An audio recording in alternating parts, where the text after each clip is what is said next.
My guest this morning is Tanishia Bennett. Tanishia is a self-published poet, author, and orator. Tanishia is a single mother of Jeremiah and Josiah, whom she loves and adores.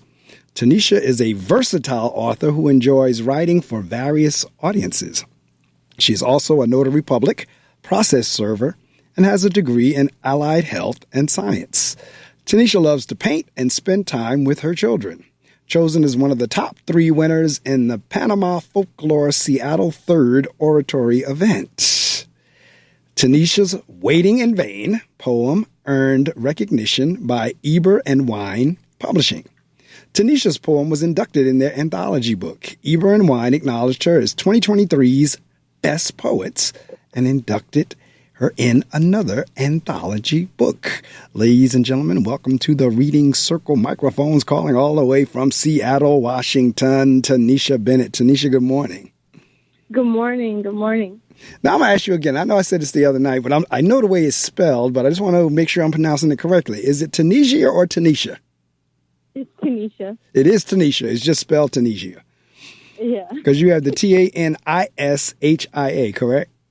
Yes. Okay, I had to keep every time I would write it, and I think I did misspell it on one of the promos, but every time I would write, I either leave out that second I or what have you. I just want to make sure. So it's Tanishia. All right. So Tanisha, welcome.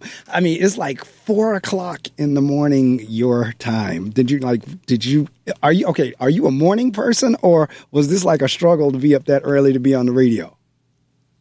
No, I'm a morning person. I get up, and sometimes I'm up early and I pray. So, I'm always up early, getting my kids together and things of that nature. Or I get up and I'm inspired to write. So I'm a morning person. All right, so good. That's good. That means that I didn't infringe too much on you, because I know I have guests from the West Coast from time to time, because I'm on the East Coast, and for me it's like 7:05, but I know like for you it's 4:05, and so that can be early in the morning. Even though this morning I was up at 3:00 myself, but I did go to bed early last night. I went to bed like 7:30, somewhere around there, and slept through till 3. So I was up, and Adam, myself, matter of fact, that's what I did from the time I got up till the time I got here. I was doing prayers myself because I love the YouTube prayers. I mean, I've really gotten into like just putting on a YouTube prayer and praying along with that, along with my own prayers.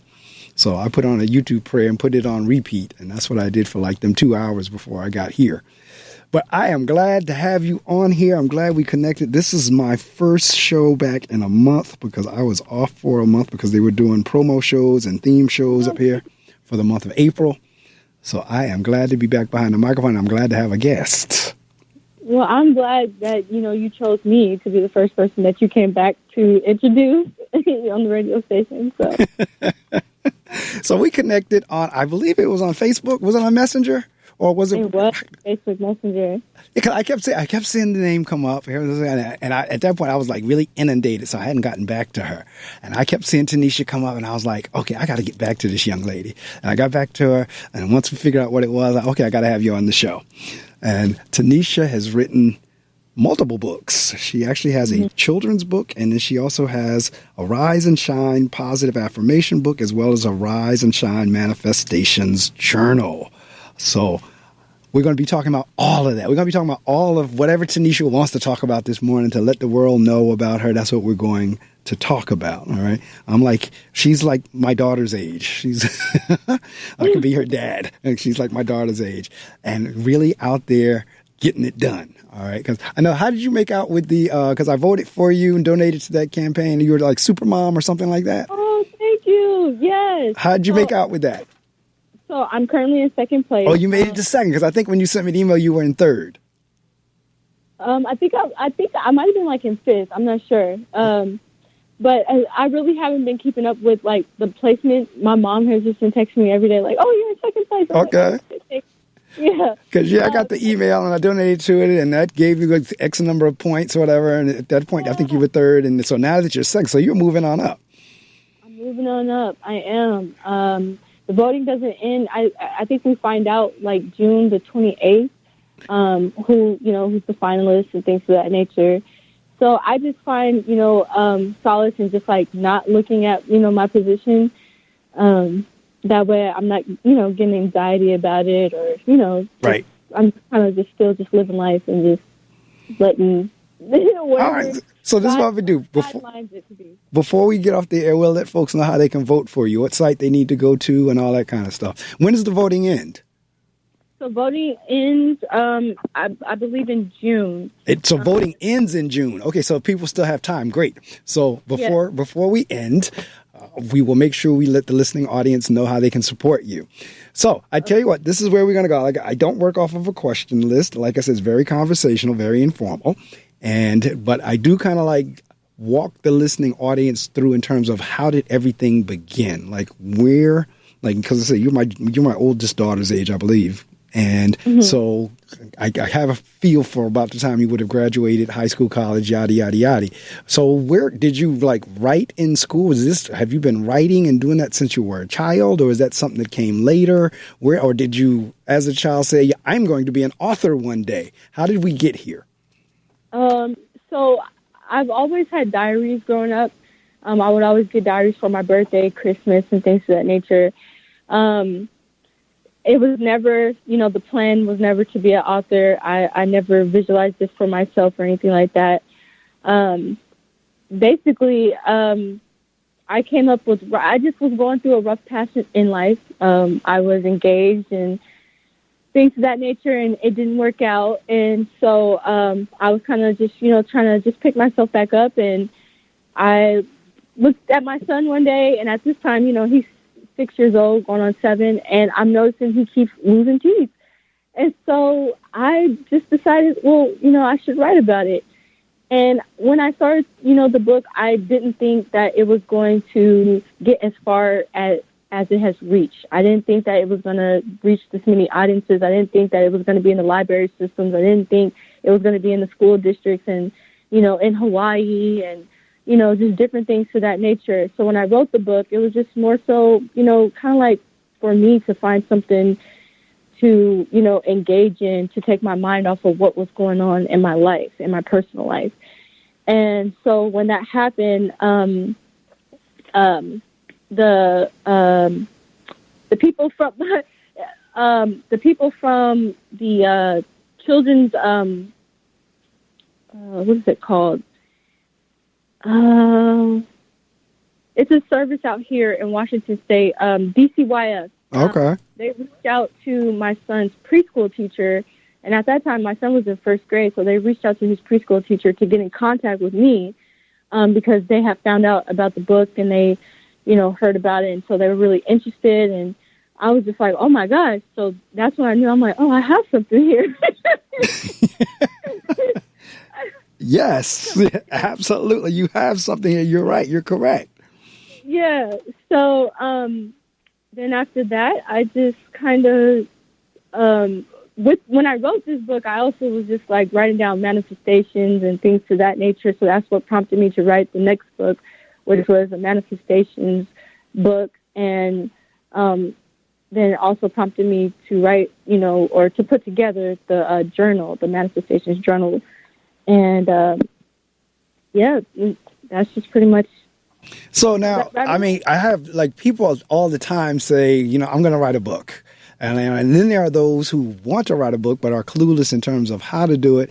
And then there are those that are kind of like, they keep saying it, but they're not really serious about it. So how did you make that, or what was the process for you to now go from thinking that I'm going to write a book to actually now becoming an author, getting it published, that whole process? Well, so after I wrote everything down, I started to research, well, how can I get this, published? And, then I had to think, do I want to be self-published, or, do I want to actually go through, a publishing company and things of that nature? So then I started doing research, and I was just like, yeah, I think I would rather take the self-publishing route where I can keep my royalties and things of that nature. So then I'm looking at Amazon, I'm looking at BookBoat, Lulu, and different places where I can go and get the book published. And so I had to do a lot of research, and it was kind of like, learning as I go. I didn't have anybody to help me navigate this process. except for like the people that I reached out to help, with the Amazon KDP, because Amazon KDP is a nightmare sometimes. But other than that, I just pretty much, this was all navigating on my own and figuring it out on my own, and, just being patient with myself. Well, you know what? I'm encouraged you because, again, you're young. And a lot of times, and now this is the interesting thing. Tanisha and I were talking earlier in the week, and even though we connected on Facebook, she didn't realize that I was a principal. So when we're talking and I said, well, I'm a principal of a school, she lost her mind, just could not believe that I was a principal of a school because of the fact that we were connecting. We were talking about the law of attraction and manifestation, so forth and so on, that it was definitely like a direct hit. Yes. Yes. In terms of manifestation, that it was just meant to be. So yes. You're writing the book. And you're dealing with Amazon and all that. And the reason I was saying about you being young is because being a principal and dealing with young folks all the time, what we constantly hear is that young folks are not about anything. That's not true. Because you're young and I'm hearing you and I can tell that you're about something. Yeah. Were you or were your peers that you grew up like that, or the kids you hung out with, or your girls or your guy, whoever, were they like that, or were you kind of different? I was always different. When I was in high school, I was the TA in the main office. I've always been just really driven, motivated. When I was in 8th grade, I was placed in the Highly Capable program, which is an accelerated learning program for, individuals of high, intellectual abilities. And even before then, I was living in Illinois, and so I was always in accelerated programs and things of that nature. I was always getting awards, and it kind of got to the point where my parents was just kind of like, oh, got another award. I'm in, the National Honor Society every year. Peoples to People. I just received a lot of recognition throughout my high school, throughout middle school, so my parents, they never pushed me to, they never were like, oh, you have to get good grades and you have to do this. They never pushed me like that. It was just kind of like, just do good in school, But I had that inner drive, that, inner determination, motivation. I always set myself up to a high standard that academically, and even in life, I just, I guess you could say I'm an overachiever. So even when I was in college, if I got a B-, I'd go back and ask, well, where did I mess up at? What was the mishap? Or where can I go back and, fix this paper so I can get an A+? And when they would tell me, then I would go and, fix it, redo what I had to do, and, to get to that A+, because I felt like, my grades were a representation of myself, and I'm a Black person too, so I wanted to stand out. I've always wanted to stand out in that way. And so, no, even when my first job, when I was 16, a lot of my peers, they worked at fast food restaurants. I went to Target. So, yeah, I've always just, and then I used to run track. So running track when I was in 8th grade, that also I feel like running track has also, it has affected my life in many ways, because I feel like running track helped me to develop, that drive, that motivation, that you're not competing against other people, you're competing against yourself. And when you're running track, you run, and sometimes when it's hot, you see that distant horizon, and you're running. And I used to do 800, 400 and hurdles. So I look at life and the challenges and things like that as hurdles, and I compare, situations in life to running track, because you can't look to your left and to your right when you're running track. Otherwise, you'll get off focus. You might fall or stumble, and especially if you're jumping a hurdle, you cannot look at anybody else. You can only stay focused on yourself and, getting around, that track. And so. Well, I'm sitting here listening to you, and it's like my trajectory or my path is extremely similar. Now, I'm twice your age. Now, believe it or not, listening audience, she has a little girl voice, but she's in her mid-30s. Okay, so am I correct? If I remember from the other night correctly? 34. See, yeah, mid-30. There you go. Like I said, you and my oldest are the same age. So she's in her mid-30s, and I'm hearing you, and that is awesome. God bless you, because there are so many children. I have worked, this is my 25th year as an educator, and I did 15 years in corporate prior to that. Mm-hmm. We work with many kids who don't have that mindset or that drive. And one of the things that I'm researching and trying to figure out is the difference between a kid like you who had that drive versus the kid who doesn't. Like, what are the factors that's the research that I'm doing now, because I have kids who are successful on these standardized assessments, and I have kids who tank it. I want to know the difference between, and they're both black. Because I'm staying within the race. I want to know what's the difference between a black child who aces a standardized test and a black child who tanks it. And I'm listening to you, tell your story, share your story about the drive, because part of the challenge I also have is with my kids who have the drive and who are smart, they will dumb themselves down to fit in. Did you ever have that issue where you felt like, okay, you know what, I'm going to have to tone this down if I want to be with my girls? I've had, situations like that where I felt that way. But I've never fit in. No matter, even if I tried to dumb myself down, I always somehow, and I'm a very reserved person. I'm very quiet. If I'm in a crowd of people, I'm very quiet. You probably wouldn't know I'm there. But even when I'm like that, I still somehow the spotlight gets turned to me because I'm quiet. Right. And so when you're dealing with children who, the difference between children who want it and who are and don't want it, I think it's an internal thing of, that first of all, it comes from self-esteem, right? Self-confidence. That's correct. Self-discovery, if they found that within themselves at, whatever age, I think that, writing in diaries at an early age also, helped me to process my thoughts and my emotions and gain clarity about myself and who I am. And then you're going back and you're reading those things. So then it's like, oh, okay, I know where I'm at now. But when you want something so bad and you believe in yourself, so first of all, before you can do anything, you have to have belief in yourself. You have to have self-confidence in yourself. So if I'm going to take a test or I'm going to do something, I know, first of all, I'm going to study. I'm going to make sure that I study to show myself approved, because nobody's going to tell me what I don't know. Correct. Because if I study, then I know what I know. And so I always just would go, when I do something, anything I do, I go with confidence. So and believe it or not, my parents, my parents were not really, they didn't really help build my confidence. This was all Tanishia. Like, this was really all just because I wanted it, just because I wanted to stand apart. My brother was not, none of my siblings are like me. So this was not something that they fostered in me or anything like that. It's really just that self-determination. And then when you have teachers and things that,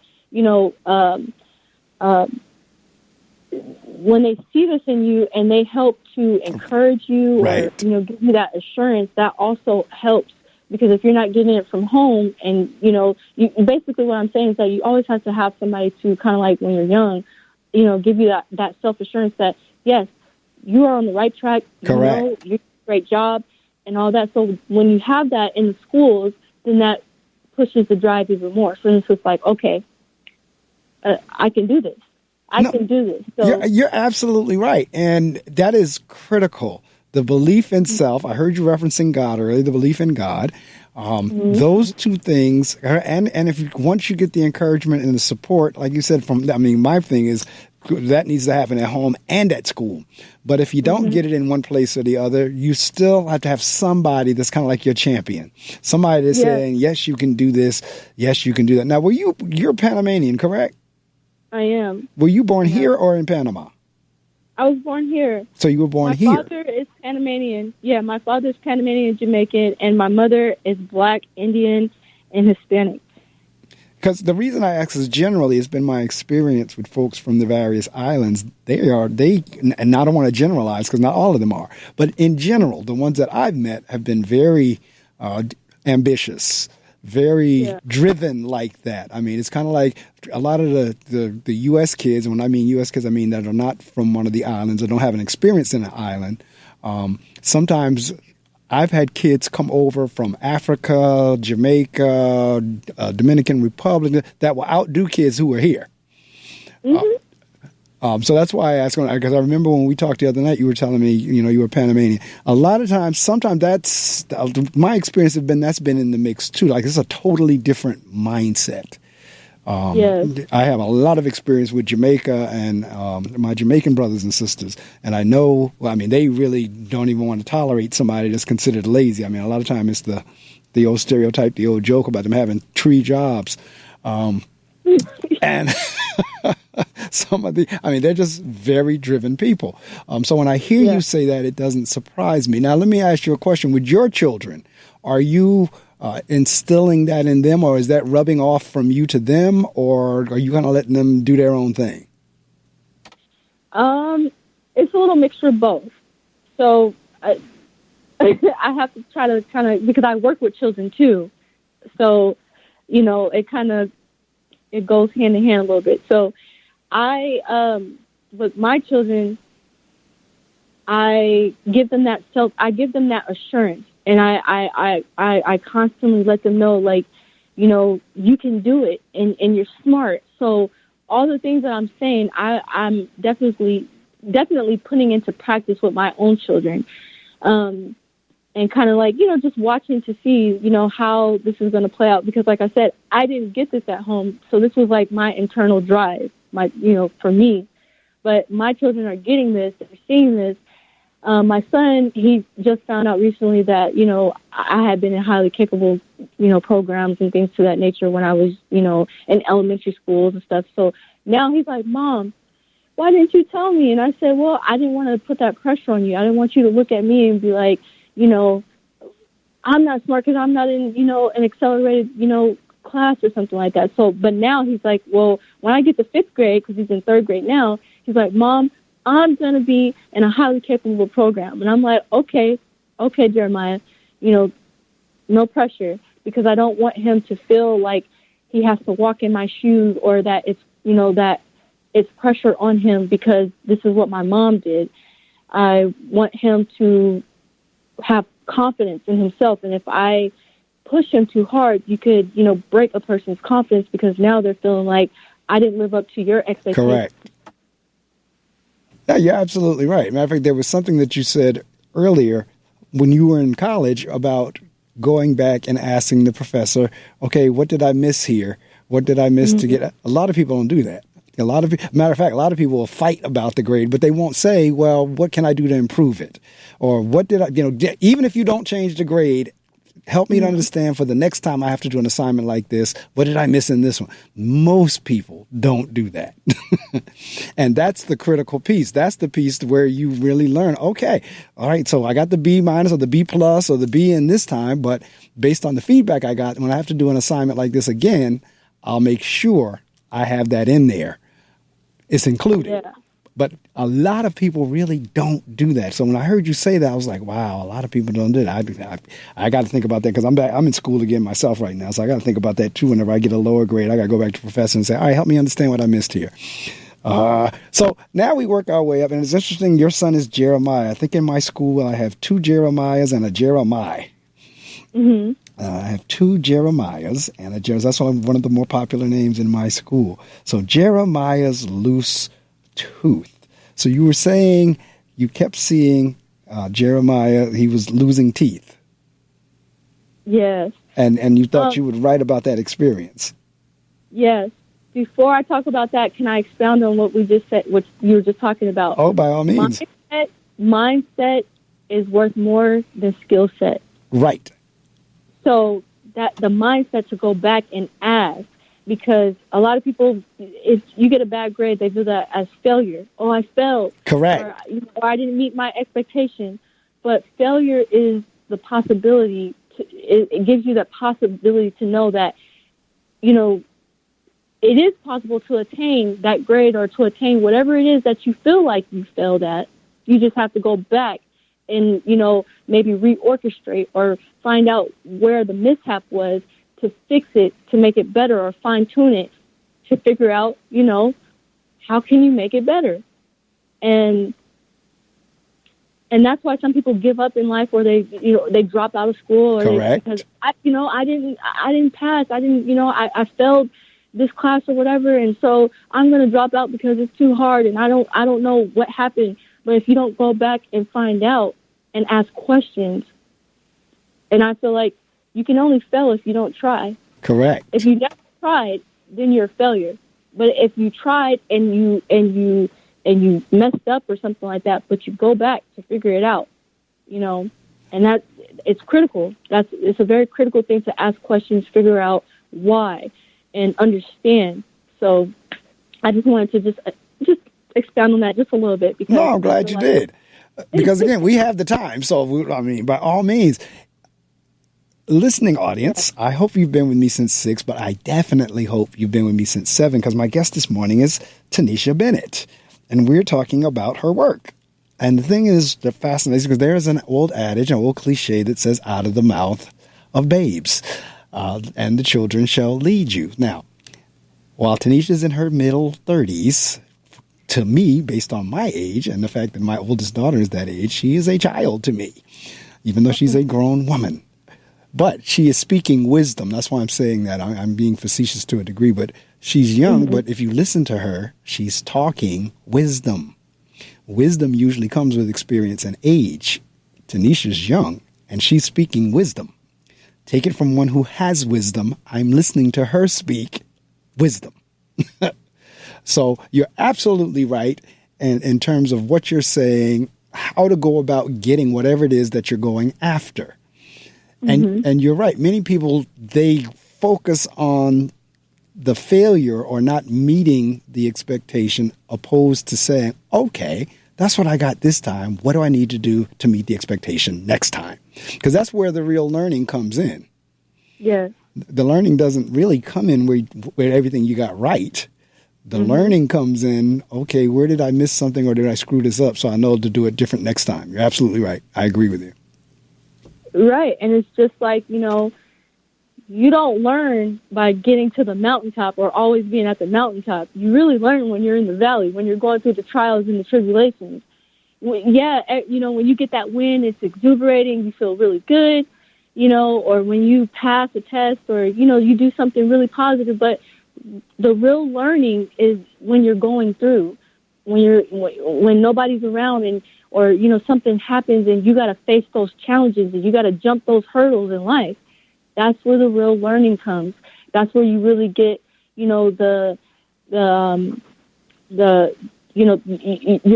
the process, of how to navigate. So, I think that sometimes we overlook, the process and the navigation because we're only looking for the joys and the highs.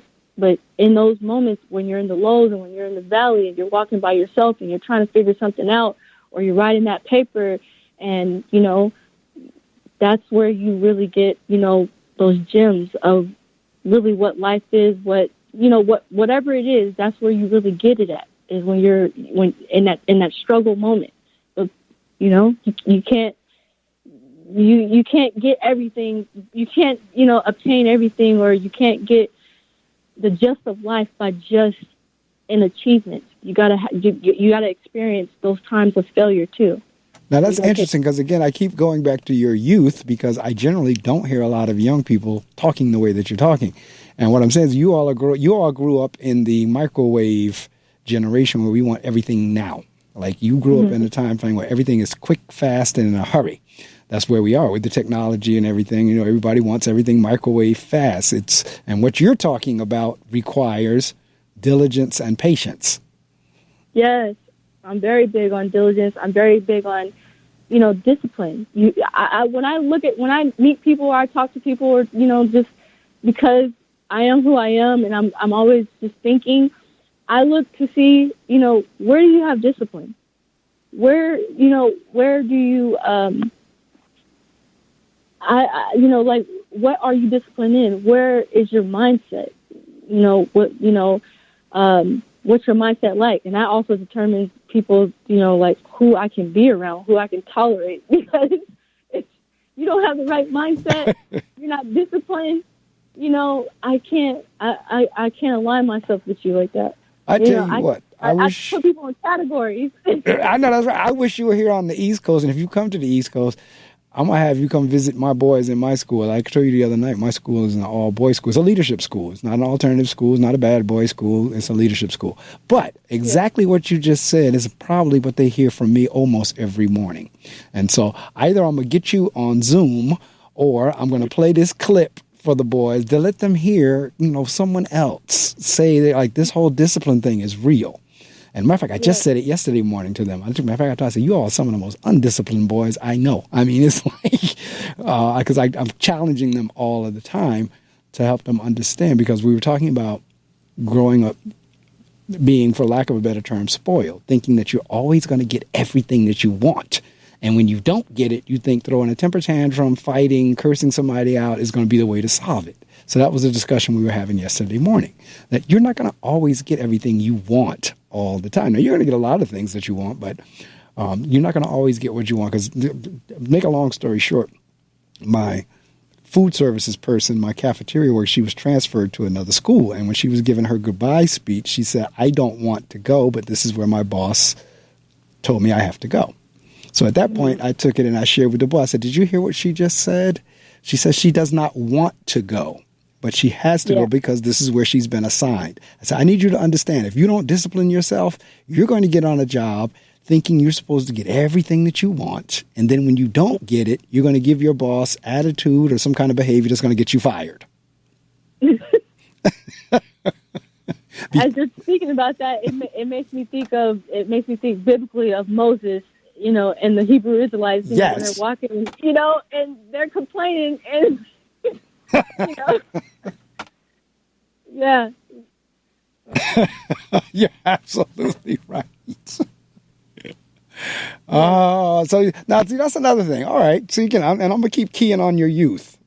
Okay. I see you're faith-based. I see you have a strong belief in God. Well, listen, God said, do not look at his appearance. Do not look at his height. That's right. And I'm telling you, do not look at my age.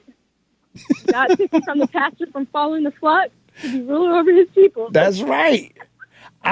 So for me, I think it's a wonderful thing. I am sitting here like on cloud nine with a smile from ear to ear, because I am like thrilled to hear a young person, because you guys, when I say guys and gals in terms of your age, y'all do get a bad rap to a degree, because I mean, people they're quick to say, "Oh, these young people ain't doing nothing."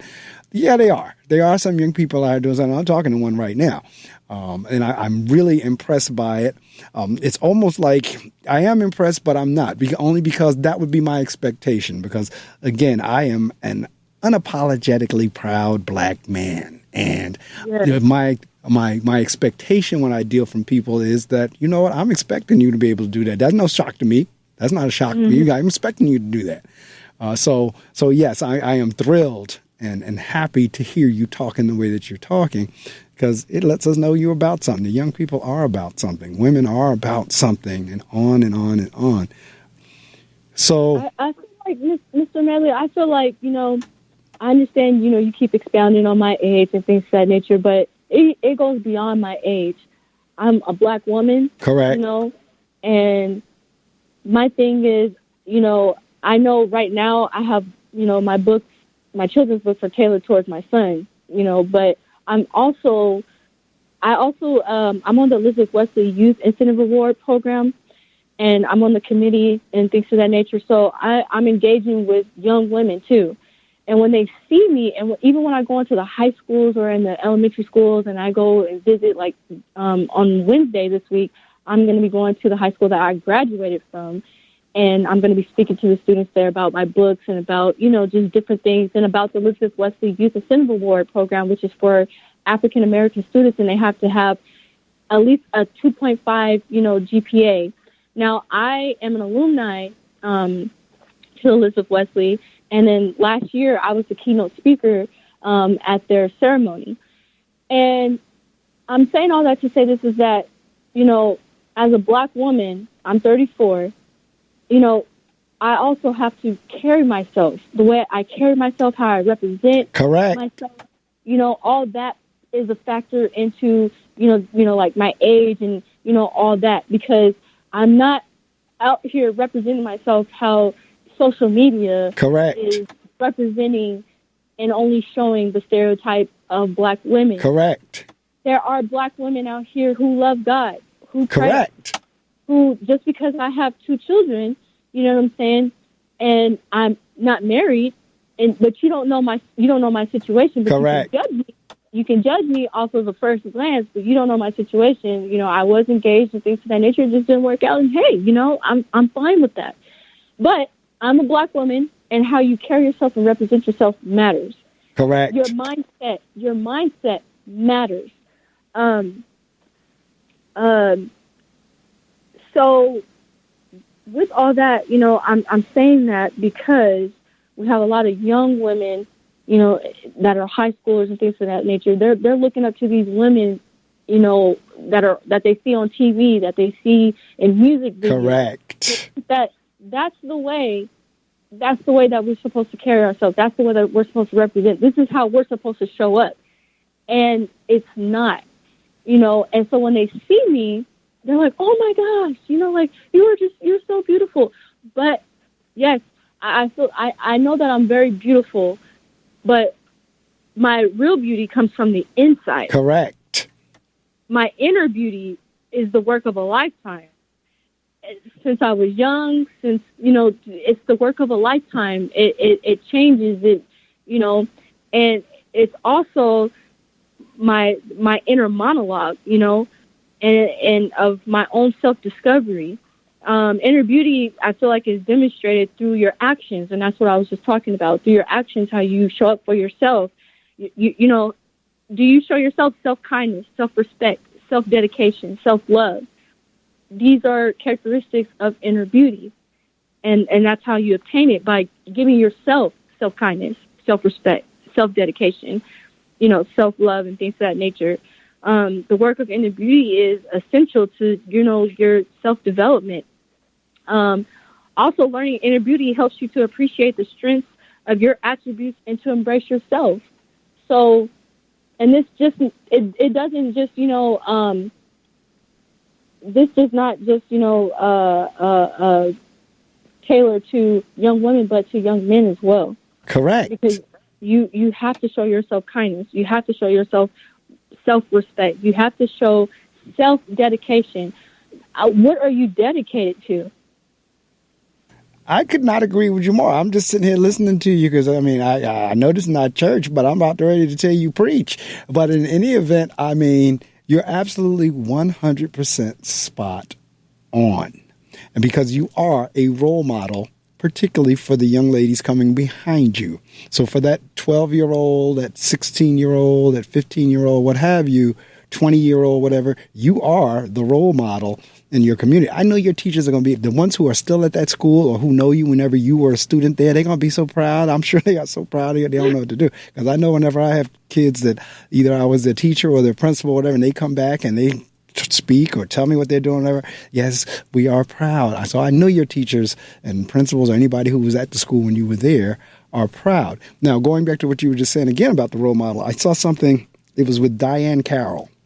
It was like on one of the social media sites, and Diane was dressed from hat all the way down to ankle. And what the caption said was, a real woman, because she's walking by like a construction site or something. And the caption said, a real woman can turn heads with all of her clothes on. Oh, yeah, most definitely. And it caught my eye. And I'm not a prude, trust me when I tell you. But at the same time, I understood what the message was saying. Because, again, if you go back into my parents' time, even when I was a child with our musical groups, and I was having this conversation the other day as well, with the musical groups like the Temptations and the Supremes and the Four Tops. I mean, when they came, James Brown, all these folks, when they came out to perform, I mean, they were dressed to the nines. Our performers today is kind of like a competition to see who could be the most naked. And so back to what you were saying about, and that's what a lot of our kids are seeing, and that's what they're doing. They think that's the way to do, when really the way to do is what you just described. Mm-hmm. And that goes into your self-respect. When I see people coming out the house with bonnets on, something that is supposed to be worn when you go to sleep, or oh boy. Yeah. You bring that up, we'll be here all morning, because I see that every day. But yes, please go on. Yes. You're coming out wearing, pajamas. I was helping children, and I'm like, you want to get a job? You cannot come to the job interview in pajamas. Correct. You need to go put on some clothes, something decent, but no, this is not how you do it. I understand that you can be you know what I'm saying? But at the end of the day, you're representing something, and it's bigger than you. Also, like, not even just because you're going for this job interview or whatever, but it's bigger than you. Correct. I don't know where. We fought to be here. Yes. We want to fight for our respect. Yes. I don't know where we got to the point where it was appropriate or feel it's appropriate. Because I'm like, I get being you. I get individualism. I get everybody want to do their own thing. But I don't know where we got to wherein we thought it was hip, cool, appropriate, whatever, to walk out of the house in pajamas and slippers. And it's not a matter of just taking out the garbage. We're talking about folks done left their house and miles away, just somewhere out in the shopping mall, out in the street, coming to the schools with pajamas and slippers on. And like you said, the headrest. This is stuff that was made for in the house. I mean, house shoes, bedroom shoes, pajamas. I mean, even their names let you know that this clothing, this attire was made for in the house. And yet now we are fine with walking out in the street and doing our business in attire that was made for the house, all in the sake of, like you said, individualism. So it is extremely, Tanishia, refreshing to hear a young black woman talking the way that you're talking. Well, thank you. I just,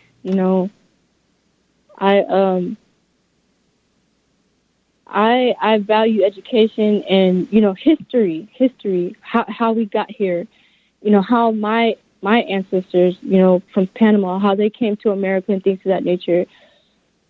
If you don't want, you can't cry and say, oh, we're being stereotyped and all these type of things. But if you're playing into the stereotype, correct, you can't complain about something you're not fixing or that you're not. I don't understand. It's a, I could not agree with you more. Contradictory at its finest. I could not agree with you more. You cannot feed into the stereotype and complain about it. I didn't got you thrown all off of the subject at hand, which was you were asking me about Jeremiah's. No, you're not, because it's all connected. Because everything that you've been talking about helps us understand how you got to writing the book. Because there's a message in your book, too. Yeah. Okay, so it's not just a matter of you writing a book. It's a children's book, but it has a matter of fact, in the beginning of the book, you start off with something that's fantastic. You say, dear parents, read the book together. Parents don't realize how critical that is. Mm-hmm. Encourage your child to read the title and predict the story. Now, I'm telling you, I have teachers that if they see that will shout hallelujah. It says, encourage your child to read the title and predict the story. Encourage your child to retell the story. This helps to accelerate comprehension. Now, in my district, I'm dealing with a district full of, it's about 26,000, 30,000 kids. I'm dealing with a district full of kids who cannot do exactly what you just said do. Mm-hmm. They cannot read. And if they decode, they cannot process, comprehend, and give back to you, feed back to you, what did they get out of it. So if parents would do this step, these steps that you start your book out with a Dear Parent letter, read the book together, encourage your child to read the title and predict the story, encourage your child to retell the story. This helps to accelerate comprehension. Absolutely. The other thing I like about it is you had the wherewithal. Clearly it's a book about a black young man. You had the wherewithal to have the character colored in the book black. Yes. Yes. When I say that, there are a lot of people who don't have that wherewithal. Yes. And so I see you made the decision that it's about a black boy. So you have a black boy or, a black child illustrated. Mm-hmm. I did. My cousin actually illustrated the book for me. His name is Xavier Gaten. Check him out. He is awesome. He does all type of art everywhere. He did art in the Arkansas, I believe, Kansas City airport. And he's great. He's great. So with that book, and with all my books, actually, there's always a learning aspect. There's always going to be, I would say, going to be concurrently, where, the reader, in whatever aspect, young or old, gets a chance to write something, reflect, or just, or I'm going to put something in there where you're able to reflect.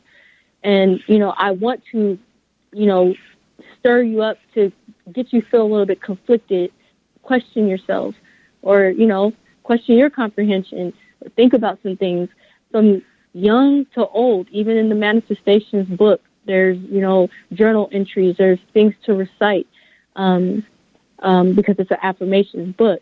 With Jeremiah's Loose Twos, I incorporated that dear letter, to the parents, because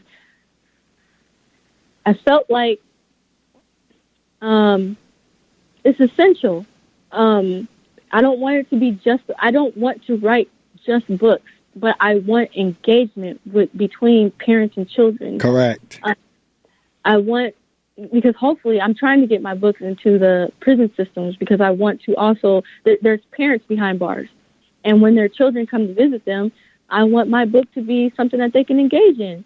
That's why I made sure to incorporate in the back of the book activities, so that way the parents can engage with their children in these activities.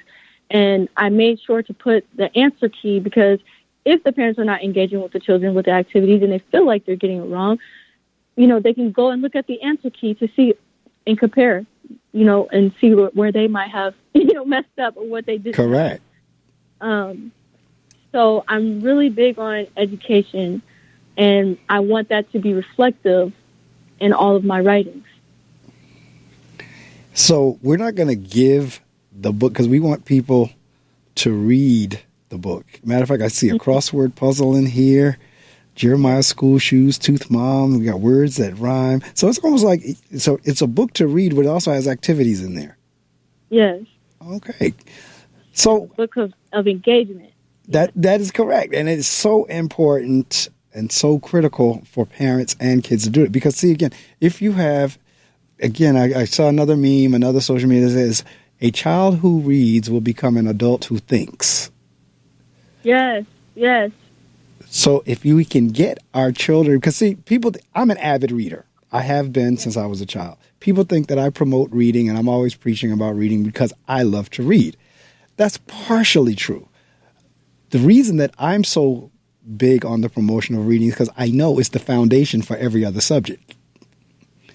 Yes. So I am constantly pushing it, because I need folks to really get, you need your child, you need you, and for that matter, if you're an adult, you need to be able to read well, comprehend well, because it's the basis for every other subject. And I tell them all the time, I'm not throwing any shade on any other subject. Science, social studies, math, phys ed, art. I'm not throwing any shade on any of the subjects. But I do know if you cannot read, you will not do as well as you could in those other subjects. No, that's accurate. So when you now target a book like this at children and to include their parents, you are doing a mighty work. Yes. So you came up with the idea. You said your son, because, when we're little, we lose our baby teeth and then our permanent teeth come in. And so Jeremiah was going through that experience of losing his baby teeth.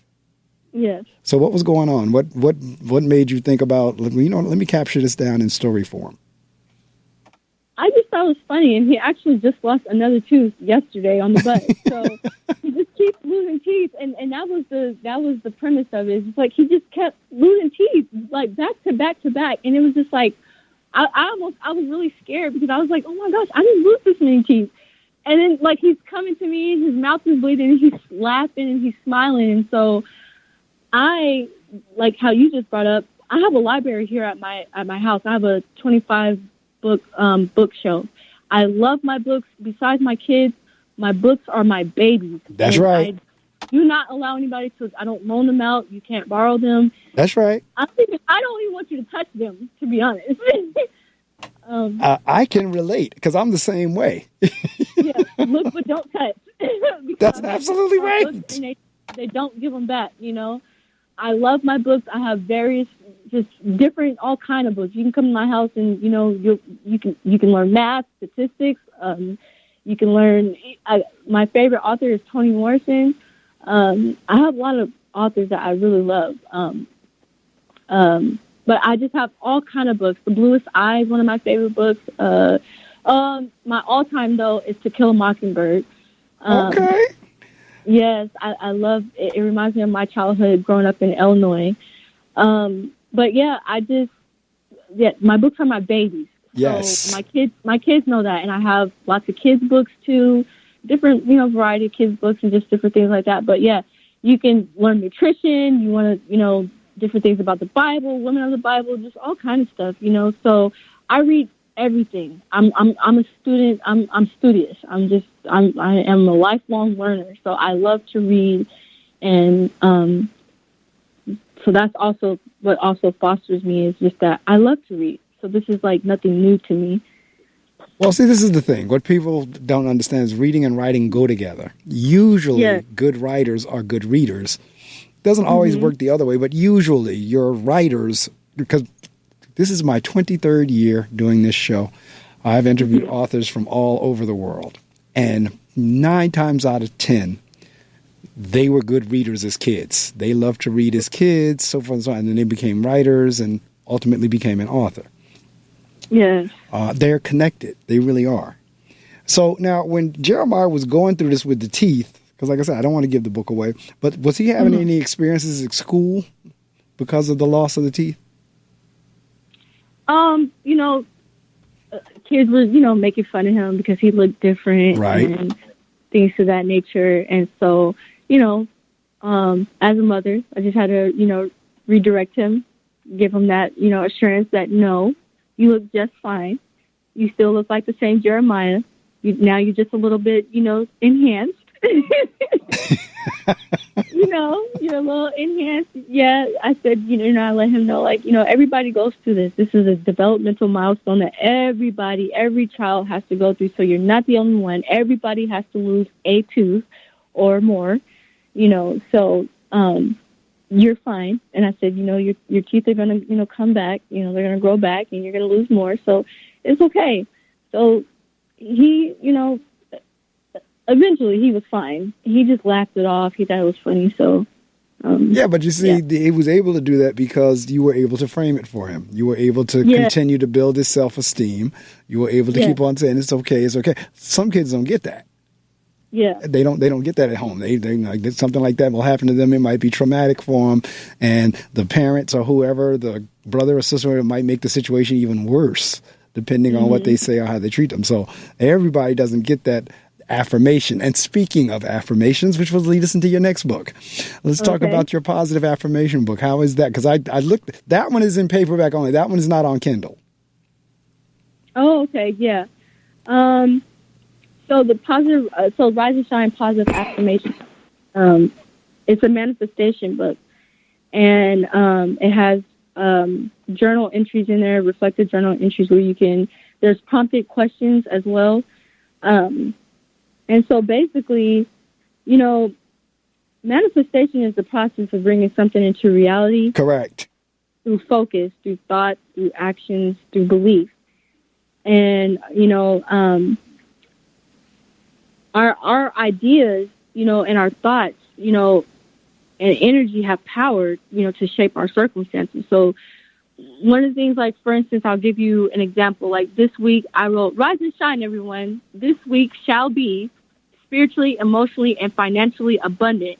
I lack nothing. I have everything I need. I am energetic and magnetic and healthy. I am happy and vivacious. I create solutions and not complaints. I allow wisdom and discernment to guide me in all things. I am fluid and free to be me. And I wrote this on April the 29th. So this would be an affirmation and a manifestation all in one. And so what would happen is that I would, in the book, I would, encourage, the reader to, write this down or maybe rehearse it every day, or maybe, say it until you feel like, you believe it. And when I write something like this and I send that message out, I trust and believe I'm not writing this just for no reason. I'm writing this because I believe it. And when I wrote this, I said that I was going to post it every day and, or look at it and recite it every day. And since I have done so, Mr. Medley, nothing but good things have been attracted to me. I know that's right.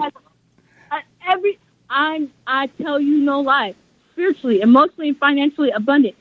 It has in all those capacities, it has been attracted to me because I believed it. I put it out there, and then I let the energy work for itself. And when I'm very careful with my words. I'm very careful on how I speak to myself and how I speak about myself, because words are powerful. And when you say certain things, you plant that seed and it'll grow. That's for sure. Yeah, if you speak something negative or about yourself or a situation, that's what it will be. And when I finally really realized that, I was like, oh my gosh, I really have to change and reprogram my mind. You go, girl, because that is absolutely right. I am, and all my listeners to the show, they know. Matter of fact, they already know what I'm getting ready to say, because each week I tell folks and try to share with the listening audience that words have power. Words are powerful.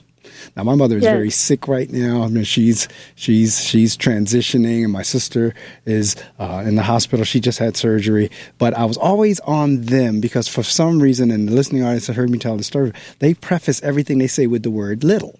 Oh, I'm just having a little lunch. I'm making a little dinner. I'm doing a little shopping. And I always challenge them, say, could you all remove the word little out of your statements? Because you keep on, you keep drawing minimum to you because you keep calling everything little. So don't be surprised if you're only getting a little of whatever it is.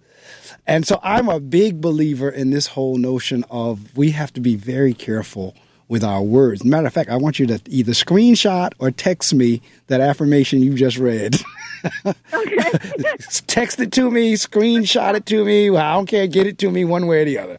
But you can dictate it to me and I'll write it down. It was a little lengthy, but that's why I said screenshot it to me, because I will definitely put that in my journal. Because I am definitely big with words. I just, like you said, the manifestation, the bringing into reality, there's no question is connected to our thoughts and words. Matter of fact, that night whenever I told you I was a principal, your first reaction was, oh my God, this is aligned. Yeah. Like, this is alignment. Yes, it is.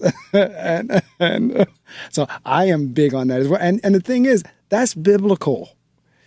It says there is the power of life and death is in the tongue. That's one instance. There's another one where it's, as a man thinketh, so is he. That's another instance. You have, so there's various instances. So when I start talking law of attraction, I said, wait a minute, let's be clear. Law of attraction is not counter Bible. Mm-hmm. Exactly. It's not hooey. It's not, it's not counter. How can you be a Christian, or how you can believe in the Bible and you're talking about law of attraction? Well, it's a law, just like the law of gravity, just like the law of any of the other laws that we have. It's real. And the more you put out there, like you said, negative, the more negative you attract. The more positive you put out there, the more. Now see, I want folks to be clear. I'm not saying that because you think positive or because you speak positive that you're never going to have a down time. That's not what we're saying. Right. However, as you just heard Tanishia read off that affirmation, you start saying that and believing that, I guarantee you as well, you will start attracting better things to you. I'll give you an example. I'll give you guys a really good example of what happened to me today. I woke up this morning, and because I've been reciting, that affirmation manifestation this whole week, I woke up today and I said, I have an event coming up on 6/19, so I'll be doing a storytelling event at the Job Car Cabin Museum here in Tacoma, Washington on the 19th of June. So I decided for this event, I'm like, okay, I'm going to call around to people in the community and see if they would do in-kind donations to my event. And I called Nate Jackson's comedy show. I don't know if you guys know who Nate Jackson is, but he's a comedian here from Tacoma, Washington. And so I asked him, would he be willing to give away like 2 free tickets? So I called him. He was on an airplane. So he's like, just text me. So I texted him what I wanted. He replied, yes. Then I called a bowling alley. I told them what I wanted. They replied, yes, we'll have 5 free tickets waiting for you on Monday. Then I called Target, which was, where my first job when I was 16. So I called Target, and I'm like, telling them what I wanted. They're like, okay, you don't have a nonprofit yet, so where's the place that you're going to be doing this event at? And we can donate it there. So I'm like, okay. So then I called some barbershops, and I'm like, would you guys be willing to give away like 1 to 2 free, haircuts, and I can make the redeemable coupon vouchers? They're like, yes. So these are 2 different barbershops. They're like, yes. Okay. So I'm like, okay, I'll do the vouchers today. I got off work. I did the vouchers and sent them over for them to review.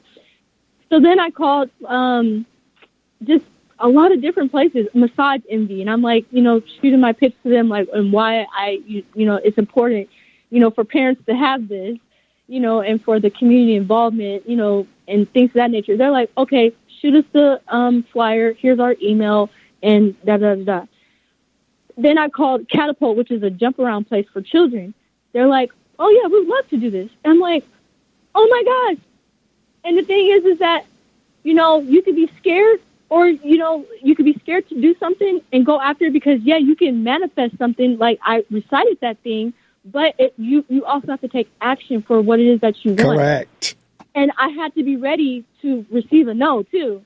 But I was surprised because I was just so confident that I was going to get yeses from everybody, and I did.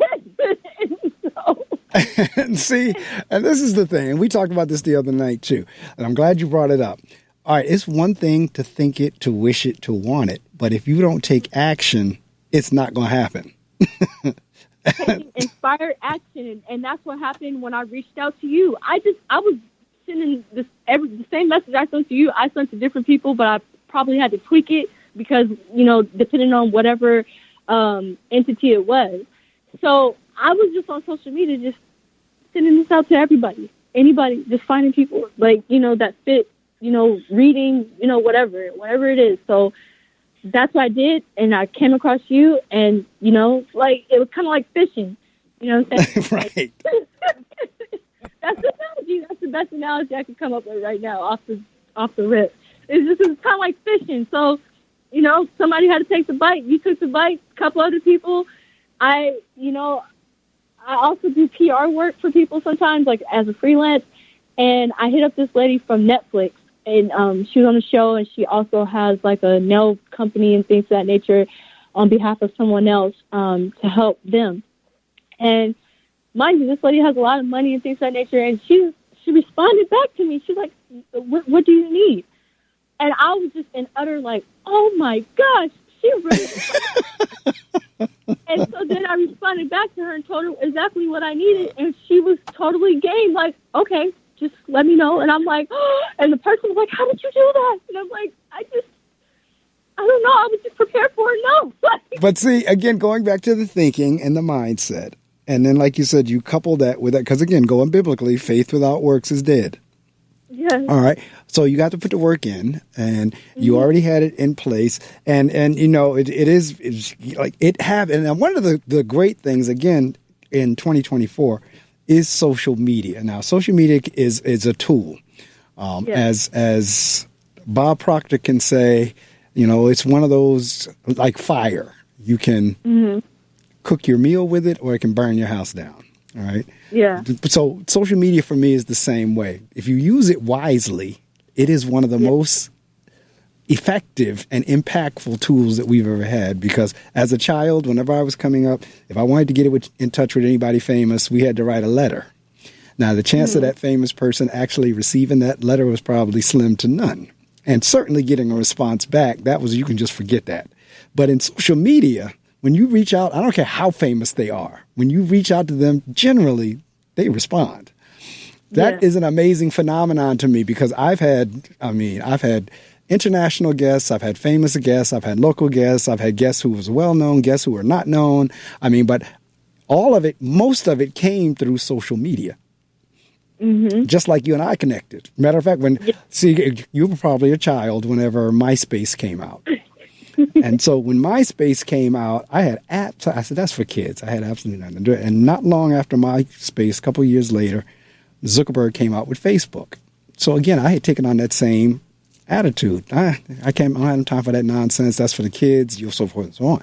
But then the light bulb went off. I was like, wait a minute, I got a radio show. I need to get the word out. I need to promote. I need people to know about it. That's what led me to log on or to set up a Facebook account, was the fact that I had the radio show. And then after Facebook, all the rest of them came. LinkedIn, TikTok, Twitter, on down the line. Because now I'm on everything. And again, the same idea. I get a chance to promote the show. As a matter of fact, this interview, whenever I'm done and I get it boiled, I edit it and so forth, is going to be on YouTube.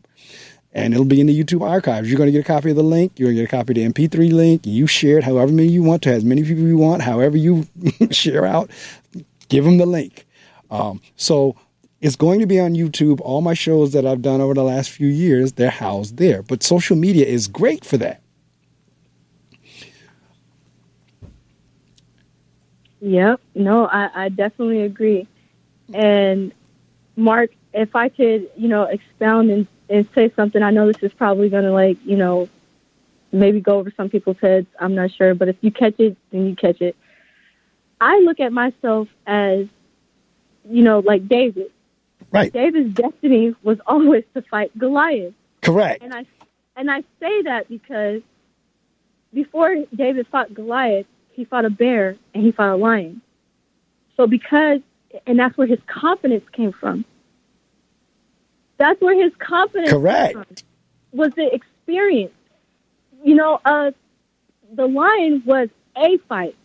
It was a fight, and that's where he got the confidence that he knew he could fight Goliath. Everybody else was scared.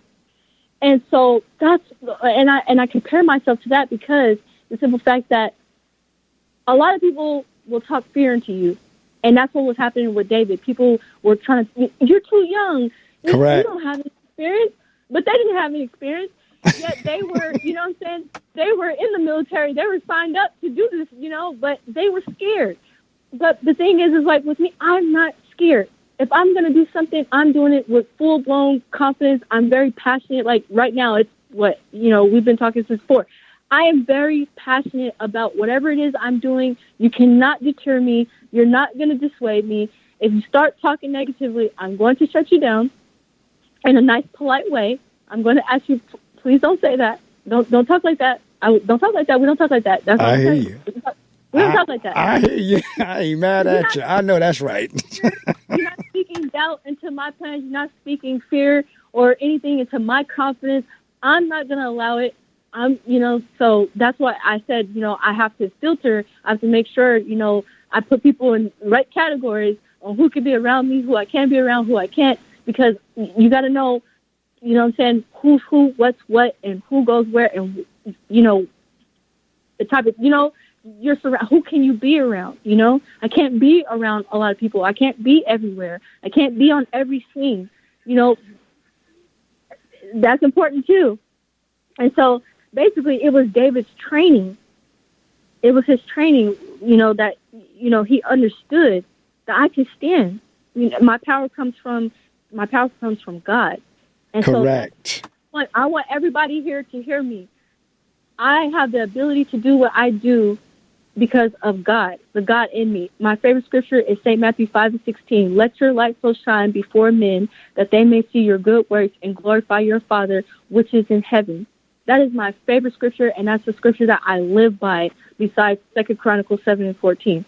but I want people to feel me and feel my presence, my aura. You can feel me over the radio, the radio. You can feel me through social media and the things that I say.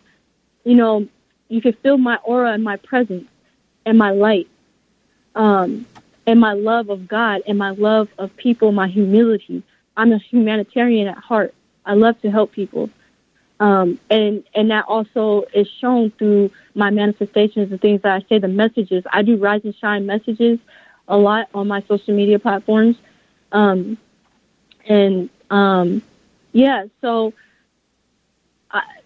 my foundation is God. That's how I'm able to get through. That's how I'm able to, because one thing that you guys don't know is that I have epilepsy. Oh, wow. Yes. No, we didn't know. We wouldn't have known that had you not shared it, had you not said it. Yes, I have epilepsy. So, when I talk about God, my foundation, and I know some people are going to be like, well, you talk about manifestation and affirmations and things like that. Well, why aren't you healed? Well, well, see, I'm going to go back again. That's where people get confused, and that's where the myth is, because that's not what we're saying. We're not saying that you're not going to have obstacles and struggles and challenges in life just because you think positive, talk positive, so forth and so on. That's not what we're saying, and that's where people get disappointed, because in their mind they think that's what we're saying. I mean, it's almost like people will say the same thing about being a Christian. Like, we don't understand why you're having all these ups and downs and you're a Christian. Life should be great for you. That's not what the Bible says. Mm-hmm. The Bible says in this life you will have trials and tribulations. You will have trouble. The Bible tells you that. But a lot of people get Christianity mixed up with that too, thinking that, if I become a Christian, life is going to be perfect. No. Doesn't work that way. Now, you want to talk about alignment? I heard you just mention 2 Chronicles 7:14. I read that verse kicking off the show at 6 o'clock this morning.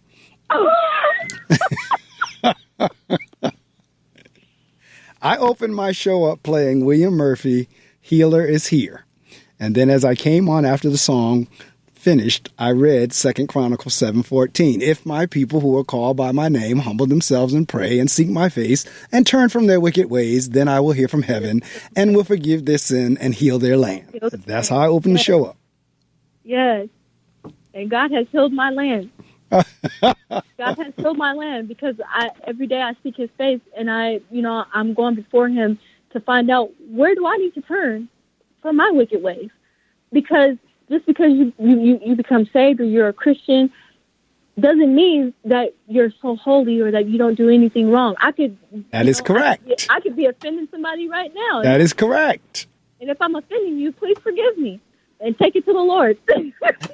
Listen, you are 100% spot on. So that's where, a lot of misnomers, confusion, myth, all that needs to be cleared up, because a lot of people are stay away or shy away because they're under that wrong notion. And so any of these things that we're talking about does not preclude you or does not exempt you from life. Life is life is life is life is life. As they can say, life is lifing. Or for those of us, now you're an adult too, adulting is hard. Yeah. And so the fact that you brought that verse up and I opened the show up with that, and I just heard you say the word holy. That was the word for the day, because I have a journal that's one word a day journal, and the word for today was holy. The word for yesterday was partnership, but the word for today was holy. So I don't think you were listening, because that would have been 6 o'clock my time, would have been 3 o'clock your time. I don't think you were listening at 3, or maybe you were, but that's how I opened the show up. And if you weren't, that's why I know there is a power bigger than us, because you and I hadn't talked. You didn't know I was going to open up with that verse. You said, other than that verse, So, I mean, it's definitely something more than that. I have had an absolute blast speaking with you this morning. What I do for the last portion is I turn the mic off for 5 minutes. You get to promote. Matter of fact, I'm going to order, because I ordered the book that was on Kindle, Jeremiah's Loose Tooth, but I'm going to order your paperback copy too, the journal. I'm going to order that as well and have that, because that was in paperback only, because I was going to download that too. But I'm going to order the paperback copy so I can have something to write in as well. And I just shared the text that you sent me with a few people, the affirmation that you sent. I text that forward to a few people on my list. Uh-huh.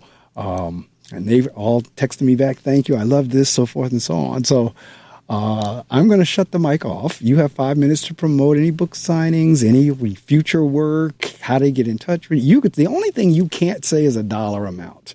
Anything other than a dollar amount, you can shout your children out, your mom out. You can do whatever you want to do for the next 5 minutes. I'm going to turn the mic off. The only thing you can't do is just like that fruit that, God told the tree that he told Eve, don't go on and touch. The only thing you can't do is say a price. Okay. All right. But beyond anything short of that, the mic is yours. Okay. So first of all, I just want to give an honor to God, who is the head of my life. I want to give a shout out to my 2 children, Jeremiah and Josiah. You can access my books on Amazon.com. Jeremiah's Loose Tooth, Rise and Shine Positive Affirmations, and Rise and Shine Manifestations Journal. 6/19, I will be at the Job Car Cabin Museum doing a storytelling event. You can expect to find me in another anthology book with Eber Wein, which I'll be sharing with Marc Medley here soon when it gets published and it's out.